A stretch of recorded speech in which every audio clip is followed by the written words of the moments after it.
Many countries have had lots of history competing in motorsport in the century and a third since the first official road race from Paris to Bordeaux in 1894, and also since Ferenc Sys became the winner of the French Grand Prix in 1906, which was the first race to ever be given the moniker of such importance.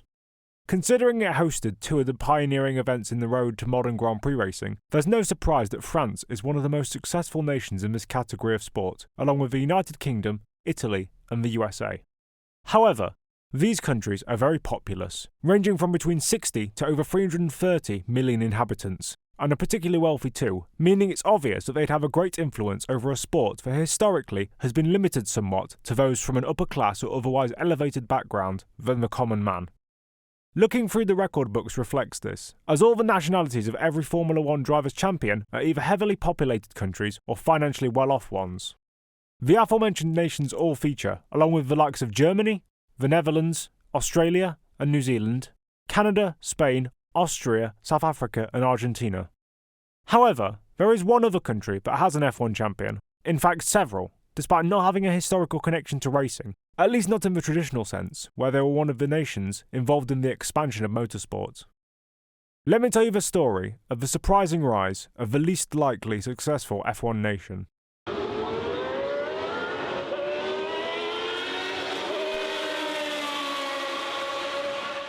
Juan Manuel Fangio is in the lead on the last lap of the German Grand Prix. Jim Clark drives the Formula One Motorsport to victory on the racetracks of the world. And look at that! Colossally, that's Mansell! That is Nigel Mansell! Alain Prost has taken the advantage. Senna is trying to go through on the inside, and it's happened immediately! This is amazing! Senna goes off at the first corner! And I've got to stop, because I've got a lump in my throat. A lot of the reasons why Finland produces many world-class racing drivers, despite having a population of just 5.5 million people, stem from the geography of where it is. It is a very cold country, and outside of the large cities, most roads are paved with gravel. Any asphalt paths they have are usually covered in snow in the winter months anyway, so this tests your ability to drive, even if you are just a regular citizen. As a result of the winding gravel pathways in the more rural parts of the country, it means that young Finns basically have a playground where they can not only learn the basics of driving a road car, but also practice their skills in tricky conditions. However, that's not the only reason. There are countless other nations where it's cold and difficult to drive that aren't motorsport marvels, so what's different with this one? Top Gear did a feature piece on the Finnish racing scene with two-time Formula One world champion Mika Hakkinen, and during it they discussed some of the reasons why the country is unique. Firstly, there is the concept of sisu, which roughly translates as courage, which is embedded into Finnish culture as an explanation for why Finns often show determination where others wouldn't. They also explain the efficiency of Finland as a whole. Not only is it constantly at the top of most world rankings for a happy population and press freedom, but its motorsports organisations are also very well run, meaning amateur and professional drivers can access a track or a rally stage fairly easily if they have the ability, so it's not always behind a paywall. Thus, efficiency seeps into the drivers, as famously, Hakkinen and 2007 champion Kimi Raikkonen have built up a cult following for their no-nonsense, monosyllabic responses to questions from the media, with Raikkonen in particular often making fans and journalists giggle with his succinct comments. Kimi, did you have any temptation to go to drive the simulator to get better settings for you? No. Okay, that's pretty clear. Finns are hardwired to be racing drivers by their surroundings, and that's why they've been so successful, particularly in the World Rally Championship and F1. I'm going to document in this video the rise of the least likely nation to be successful in Formula One. Also, sorry if I get any pronunciations wrong, it's bound to happen. The first imprint of Finland in the Premier open-wheel racing category came in 1952 when the Eläintenharjoitus circuit hosted a non-championship round on the calendar, a race won by two-time Grand Prix entrant Roger Laurent. It fell off the championship calendar after 1953 and hosted yearly Formula 3 rounds until the track's closure in 1963, following a fatal accident in a Formula Junior race that claimed the life of Örjan Atterberg. The K-Mola Motor Stadium was built to fill the void of the old circuit, starting construction in 1965, and it hosted its first race in 1966, hosting a handful of Formula 2 events in the coming years, but due to financial difficulties, it was forced to close in 1978. However, 4 years before that, Finland had had its first Formula One driver. After initially breaking through onto the international racing scene in the World Sports Car Championship, Leo Kinnunen won the Interserie Championship 3 times consecutively from 1971 to 1973, before joining AAW Racing driving a Surtees car for the 1974 season. Before this, he had negotiated a drive for Lotus during 1970 for the year after, but lead driver Jochen Rindt's death ended all negotiations. Bernie Eccleston, who was Rindt's personal manager at the time, reportedly wanted Kinnunen to drive for free, but the Finn rejected because he was a professional racer. His 1974 season for Surtees saw him make his Grand Prix debut at the 5th round of the year at Nivelles Ballers. However, he had never even sat in the car before the weekend, and up until that point, the chassis had been used as a mobile test bed, meaning it had accrued a damaged monocoque and suspension. As well as being damaged, it was 80 kilograms overweight, and the Cosworth DFV they had lacked power, and finally, they were unable to acquire the top quality tyres that other teams had. With such a bodge job of a car, it's no surprise that Kinnunen's gearbox broke after 3 laps out on track in practice. However, the team that only consisted of 3 mechanics managed to get it repaired in time for qualifying. However, it broke again, and he failed to qualify after setting a time 19 seconds away from pole position, which was set by Clay Regazzoni. Talk about a baptism of fire, that's even worse. After the dismal weekend in Belgium, the team missed the next race in the Principality of Monaco to test the car and work on it. They turned up to the Swedish Grand Prix, and Kinnunen qualified 4.6 seconds off of pole and only 8 tenths away from Works Surtees driver Carlos Pache. However, the race at Anderstorp was usually limited to 24 starters, but as the Finn had a good standing with the Swedish racing authorities, they made an exception to let him take the start. Remember kids, it's not what you know, it's who you know. His team knew the car probably wouldn't last the full race distance, so they did a similar thing to what Tolman did in the 1982 British Grand Prix at Brands Hatch, which was to underfuel the car to make it faster and look better than it actually was before it inevitably dropped out. I've already done a video on the escapades of Tolman in that aforementioned race, if you'd like to check it out in the top right corner of your screen. Back to Kinnunen though. They only fueled the car for 10 laps, and he managed to overtake 5 cars in the first 8 laps, but then he retired due to a spark plug failure. It was later found out through Kinnunen himself by the media that a spark plug thread had been stripped prior to the race. A Ferrari mechanic had loaned the Surtees team a threaded insert kit to fix it, but one of the 3 mechanics working on his car accidentally damaged the threads while installing the plug and it never became properly seated. They weren't allowed to compete in the Dutch Grand Prix. Then at Dijon, Leo didn't qualify as he was 29th fastest when only 22 starters were allowed, and he was 3 seconds away from the cut-off. He was 3.2 seconds away from the cut line in Brands Hatch, then he missed the German Grand Prix on the Nürburgring Nordschleife completely. He was only 6 tenths off qualifying for the Austrian race, then at Monza fell back to 3.5 seconds away and 31st out of 31 drivers attempting to make the event. After the Italian race, his privateer outfit ran into financial difficulties, and thus they pulled out of Formula 1. Kinnunen returned to Interserie, then went back to sports cars until 1977, when he decided to return to rallying, which was his initial calling in the early part of his racing career. Finland's minimal impact on the world of F1 fizzled out upon the departure of Kinnunen, but in 1977, the year he retired from circuit racing, they got a new hope, Michael Kozorowiecki, nicknamed Mikko. He competed in several junior formulas until he made his Formula 1 debut at the Swedish Grand Prix in 1977, aged 29. He drove for the RAM team, which ran year-old March chassis, but failed to qualify as he was last out of the timed runners in the qualifying session, 2.5 seconds away from the cut-off. Then, on the Wednesday of the British Grand Prix later on in 77, Kozorowiecki had to endure a pre-qualifying session. However, after crashing out, he broke his hand and quit the team after they tried to convince him to go back out on track again despite his injury. He'd again been classified in last place in that qualifying session, more than 5 seconds off the pace-sitter, McLaren's Gilles Villeneuve.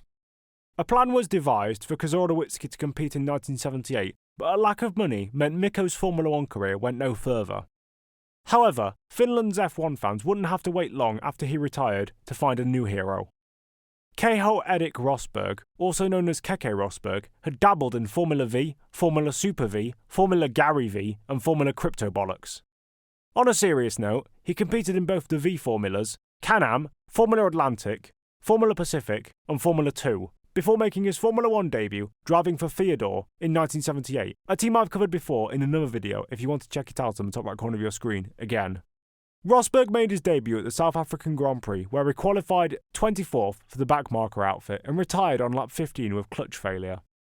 Then at the BRDC International Trophy non-championship round at Silverstone, in only his second F1 race, he qualified 11th before torrential rain shook up the order for the main event.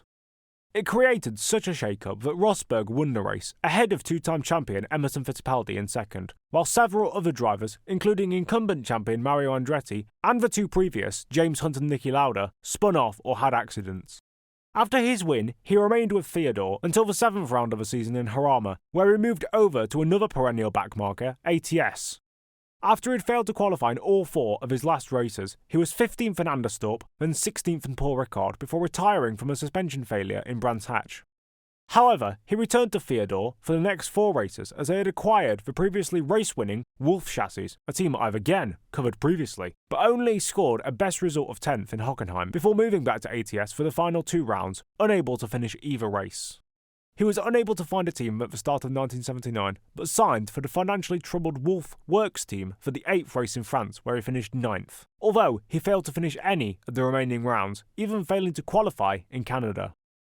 He then signed for the Fittipaldi family team in 1980, as they bought the remnants of a Wolf outfit, and Rosberg kicked off the season with a bang in Buenos Aires as he finished 3rd and took his first points as well as his first F1 podium. He scored a 5th place later that year in Imola, but also failed to qualify in Monaco, Brands Hatch and Zandvoort. He finished 10th in the Drivers' Championship on 6 points, but the Fittipaldi team became very uncompetitive going into 1981. He scored no points, only finished 3 races, and only started 9 due to DNQs. However, after Alan Jones retired from F1, the Williams team needed a driver, so Rosberg was signed to fill the void, despite being a mostly unproven quantity. The sport was in the transition from the mostly reliable Ford Cosworth DFVs to the other manufacturers' turbocharged engines, which barely worked at the best of times. I covered the story of the full season in, you guessed it, another video. The best performing one on my channel, in fact, if you'd like to check it out. I've just realised how many of these little promotion bits I've put in this video, and it's going to get very irritating going forward. Williams stuck with the DFV, and over 1 lap was slower than some of the turbo teams. Rosberg finished 5th at the season opener in Kyalami, then followed it up with a 2nd place in Brazil, before being disqualified for the water-cooled brakes scandal that caused the last rift in the FISA-FOCA war, which led to the San Marino Grand Prix boycotts after he took a legitimate 2nd place in Long Beach. He took 2nd place again in Zolder on the weekend Gilles Villeneuve died, then retired in Monaco. 4th in Detroit was followed by a gearbox failure in Canada on the weekend Riccardo Pedretti was killed, then he was 3rd in Zandvoort. He took one of only 2 non-turbo pole positions all year at Brands Hatch, but failed to finish due to fuel system problems. 5th in Paul Ricard was followed by 3rd in Hockenheim, 2nd in Austria, and Rosberg was closing in on championship leader Didier Pironi, who had been ruled out of the rest of the season after the German race, despite the Finn being completely winless so far in the first 15 rounds. Rosberg finally won at the Swiss Grand Prix at Dijon, which was in France, then only finished 8th in Monza. He entered the final race 3 points clear of the injured Pironi, who was unable to compete, and 9 ahead of McLaren's John Watson. The Williams driver cruised to 5th place, while Watson finished 2nd to Tyrrell's Michele Alboreto, meaning Rosberg had become Finland's first Formula 1 world champion. He had only 1 career win up to now, and only 6 career points before his title-winning campaign started. He's probably the most out-of-the-blue driver to win a Formula 1 championship, but that doesn't diminish his achievement. The Williams of that year is often described as being the 5th best car on the grid, although while it may have been the 5th fastest car, it definitely had better reliability than those in front of it on raw pace. As turbos became the norm in 1983, Williams was shuffled further down the pack, and Rosberg only won 1 more race, the Monaco Grand Prix, and took only 1 other podium in Detroit. They switched to Honda turbos full-time in 1984, and Keke took another solitary win, this time at the infamous Dallas race. He again scored only 1 other podium, and failed to reach the checkered flag in all of the final 7 races of the season. His 1985 campaign saw more fruitful results, as although it took until the 5th round in Canada to get off the board points-wise, he won in Detroit, took pole, fastest lap and 2nd in Paul Ricard, then set the pole position time in Silverstone, the first lap in F1 history to get an average speed over 160 miles an hour. He took 2 more podiums in Brands Hatch and South Africa with fastest lap in the latter, then won the inaugural Formula 1 Australian Grand Prix at the season finale with the fastest lap again, eventually finishing 3rd in the Drivers' Championship. As McLaren had won both the 1984 and 85 Drivers' and Constructors titles, Rosberg opted to join them for 1986, replacing a retiring Niki Lauda. However, the car was not suited to his exuberant driving style, and he only scored 1 podium in the first half of the year. Once designer John Barnard finally assisted the Finn to get the car working with him, he took pole in Germany and sporadically led laps until he ran out of fuel on the penultimate tour. He had announced his retirement from Formula 1 at the end of the season at the Nürburgring, partly as a result of the death of his close friend Elio De Angelis in a testing accident. Guess what? I've previously done a video on Elio De Angelis. Check it out in the top right corner of your screen. Rosberg had a very unlucky 1986, having retired from 7 of the opening 15 races, then was leading by half a minute at the season finale in Adelaide when he got a puncture. However, he thought the noise he'd heard from the back of the car was engine-related, so he'd in fact turned the car off, only realising his mistake when he got out of the car to inspect the issue, as he could have come back to the pits for new tyres had he known what was actually going on. He had a short career in F1, and an even shorter stint at the top, only really being competitive for 4 seasons, which is very low for a Formula 1 world champion. However, in those 4 years, he'd given a good account of himself, winning the title in 1982 by being consistent when hardly anyone else was, then in subsequent years by picking up pole positions and more race wins. He was a pioneer for Finnish success in F1, and definitely could mix it with the best drivers of his era. Finland would go without a driver through 1987 and 88 before getting a new young gun come onto the scene in 1989. JJ Leto, whose name had been shortened just like Kozorowicki and Rosberg before him, had won several Formula Ford titles and British Formula 3 in 1989, the same year he made his late season debut for the Onyx team. He only qualified for 2 out of the 4 races he entered in Jerez and Adelaide, then stayed on for 1990. However, the outfit was imploding from the inside out due to financial difficulties, and Leto only finished 1 race, the San Marino Grand Prix, in 12th, before they shut up shop after the Hungarian Grand Prix. He was unable to find a drive for the second half of the year, but another Finnish name entered the fray in 1991. Leto, who had now moved to Dalara, would be joined on the grid by Lotus driver Mika Hakkinen. Hakkinen entered F1 as the reigning British Formula 3 champion, and both he and Leto retired with mechanical problems at the season opener in Phoenix. Then, Hakkinen finished 9th in Brazil, while Leto retired again. An attritional race in Imola, which saw a lot of top teams drop out, helped Leto and Hakkinen move up the order, so much so that the former finished on the podium in 3rd place, while Hakkinen was 5th. However, due to their uncompetitive machinery, neither driver scored any points in the rest of the season, with Leto scoring a next best finish of 8th in Jerez, and Hakkinen got another 9th place in Mexico just like he had in Brazil. Leto was completely without points in 1992, although he did score 8 top 10s, including a 7th in Spa, 2 8th places in Brazil and Mexico, and 4 9th places and a 10th. Hakkinen, meanwhile, had a fantastic sophomore year, taking 2 4ths in Magny-Cours and Hungary, 5th in Estoril, and 2 6ths in Silverstone and Spa. While Leto was off to Sauber in 1993, Hakkinen signed for McLaren as a test and reserve driver. Leto got back on the scoring sheet for the first time in 2 years at the first round of the year in Kyalami, with 5th, then scored 4th in Imola. While he didn't score any other points, he did get 2 7ths and 2 8ths, along with a 9th. Meanwhile, after Michael Andretti's woeful performance for McLaren in the first 3 quarters of the year, Hakkinen was promoted to second driver ahead of the Portuguese Grand Prix. He qualified in 3rd place, half a tenth clear of Ayrton Senna, and was running 3rd on race day when he crashed out. He finished 3rd in Japan, while Senna won, then retired again in Adelaide with brake issues. For 1994, Hakkinen stayed at McLaren while Leto fought off competition for the second Benetton seat, securing it ahead of Michele Alboreto and Luca Badoer. However, a crash in pre-season testing put him out of contention for the first 2 rounds in Brazil and Aida.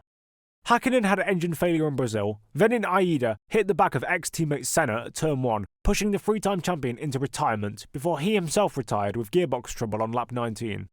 Leto was back for Imola, but his return went badly as he stalled on the grid and was hit by an unsighted Pedro Lamy. The safety car was deployed, and Senna, who was leading the race, pulled alongside it to try and get the driver, Max Angelelli, to speed up as he was losing tyre temperature. However, a lap after the restart, Senna went straight on at the Tamburello corner and was killed when a piece of suspension struck his helmet upon contact with the concrete barrier. He was 34.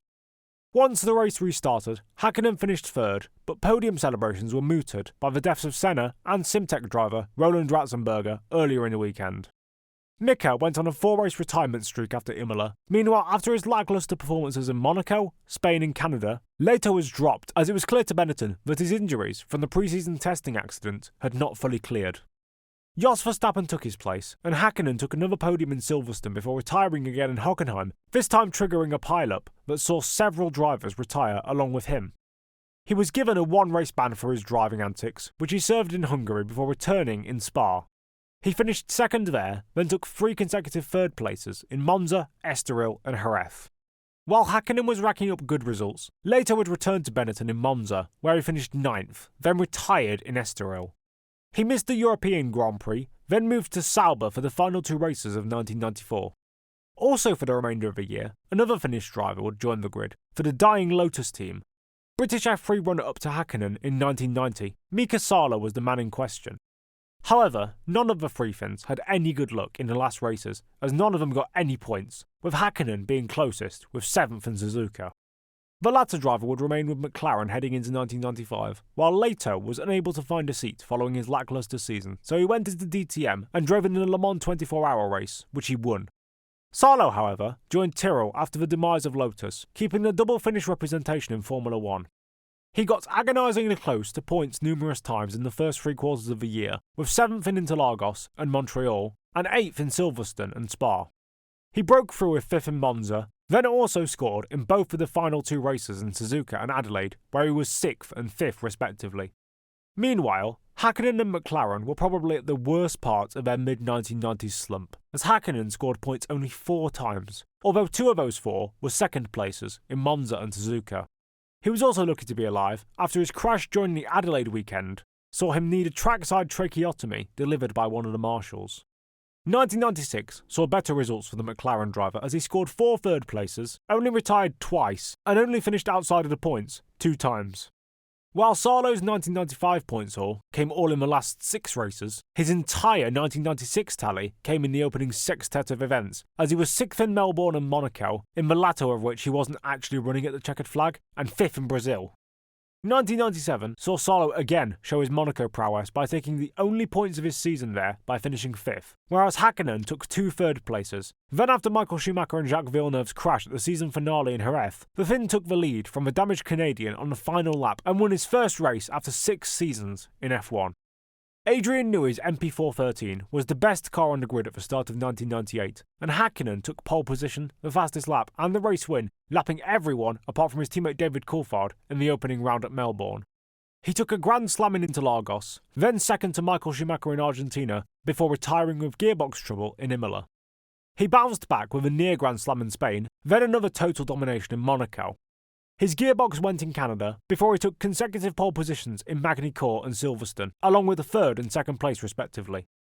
Wins in Austria and Hockenheim consolidated his championship lead, but shock absorber problems dropped him to 6th in Hungary. Then he spun at the restart of the Belgian race before being collected by Johnny Herbert and retiring, although Schumacher also retired after a collision with the other McLaren of Coulthard kept Mika ahead. 4th in Monza put Schuey level on points heading into the final 2 rounds, but Hakkinen won them both to seal his first driver's crown on 100 points. He'd shown great skill by taking 8 wins, 9 pole positions and 6 fastest laps, and became Finland's 2nd ever champion, 16 years after Rosberg had become the first. Salo, meanwhile, only scored points once, again in Monaco, as this time he was 4th. Hakkinen's 1999 season was far more chaotic, as was displayed at the opening round in Melbourne, where he led from pole before retiring with throttle trouble on lap 21. He took the pole, win and fastest lap in Interlagos, then crashed out in Imola, which handed the championship advantage back to the Ferraris of Schumacher and Irvine. 3rd in Monaco with pole and fastest lap was followed up by 2 wins in Spain and Canada, the former from pole and the latter when Schumacher crashed out from a lead at the Wall of Champions. Hakkinen was 2nd in France, then retired with wheel trouble in Silverstone after taking the pole and fastest lap. Furthermore, Schumacher had crashed during the first lap of the race, but as the red flag was out when his brakes failed at Stowe, he was officially listed as it did not start. This is where Salo comes in.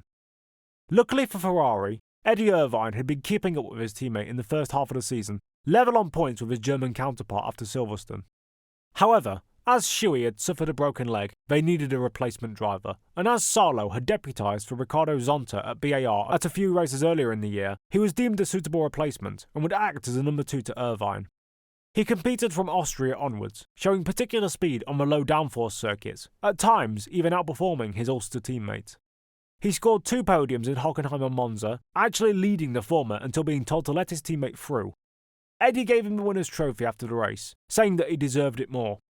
Guess what? I've done a specific video on this topic. Check it out in the top right corner of your screen. You're getting annoyed with that now, aren't you? Ferrari's Drivers' Championship campaign failed, however, as Salo's compatriot Hakkinen capitalised on Irvine's consistency and inability to get pole positions, and eventually he won his second title by 2 points.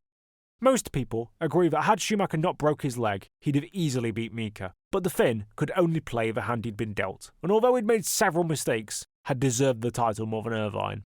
Salo's semi-impressive results as a stand-in gave him a drive with Sauber for 2000, while Hakkinen remained at McLaren. The perennial midfield driver scored 2 fifth places and 2 sixth, including a result in Monaco, as usual, although his fellow Finn Hakkinen had another title battle with Schumacher, this time losing out as the Ferrari team finally came good after 21 years without a Drivers' Championship. Salo fell off the grid for 2001, but in his place at Sauber came another young driver by the name of Kimi Raikkonen. Whilst Hakkinen was on his way out of F1, winning 2 races in his final campaign before a sabbatical that eventually turned out to be a retirement, Raikkonen was just starting up, initially being disliked by some figures in the paddock due to him only having competed in 21 car races before his F1 debut, and many believed he wasn't experienced enough.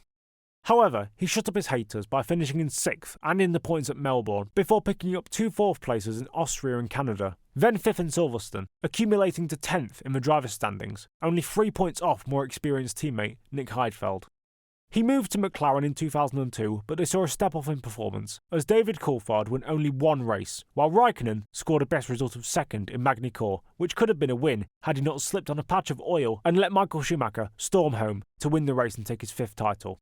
He got 3 other 3rd places. Meanwhile, after a year away, Salo returned and scored 2 6th places for Toyota in their debut season, although this would turn out to be his last year in F1. Raikkonen drove a committed 2003 season, winning his first race at round 2 in Sepang and claiming 7 second places, challenging Schumacher's 6th crown by taking him right to the final race in Suzuka, eventually only losing out by 2 points. 2004 saw him and McLaren struggle as the revolutionary MP4-18 chassis failed to materialise, although the Finn's performances did pick up when the MP4-19B was brought in towards the end of the year, and he won the Belgian Grand Prix. 2005 had so much lost potential, however. Although he took 7 victories, he lost 3 more due to car failures while leading, having suffered a driveshaft failure in Imola, a flat-spotted tyre causing such vibrations that tore off his suspension at the Nürburgring, and then got hydraulics failure in Hockenheim. He finished 21 points behind Fernando Alonso in the championship, but lost at least 30 points due to no fault of his own, although Fernando himself had lost points due to bad luck as well. The McLaren was not a championship contender in 2006, and Kimi failed to win any races, so he decided to move to Ferrari for 2007 to replace the retiring 7-time champion Michael Schumacher, who was reportedly being forced into leaving F1 by the higher-ups at Ferrari. Raikkonen won on his Ferrari debut in Melbourne and showed ruthless consistency to constantly remain an outside title threat, while the McLarens of Lewis Hamilton and Fernando Alonso took points off each other, as Kimi was 17 points off a championship lead going into the final 2 races, with only 20 points on offer. But as McLaren, and more specifically Hamilton and his car, imploded, Raikkonen won both of the last 2 events and beat both him and Alonso by 1 point in the closest three-way title finish in F1 history. Raikkonen was an unlikely champion, ironically in probably his least competitive season if you had to pick between this one, 2003 and 2005. While one Finnish driver won everything though, another came onto the grid. Heikki Kovalainen had finished runner-up to Keke Rosberg in the first ever GP2 series in 2005 and became Renault's test driver in 2006 before being promoted to a race seat in 2007 to replace the McLaren-bound Alonso. In a midfield car, he scored points 11 times in 17 races, including a 2nd place in Fuji that came at the end of an impressive 7-race-long points streak. What was arguably more impressive, however, was him beating his far more experienced midfield stalwart teammate Giancarlo Fisichella, scoring 30 points to the Italian's 21.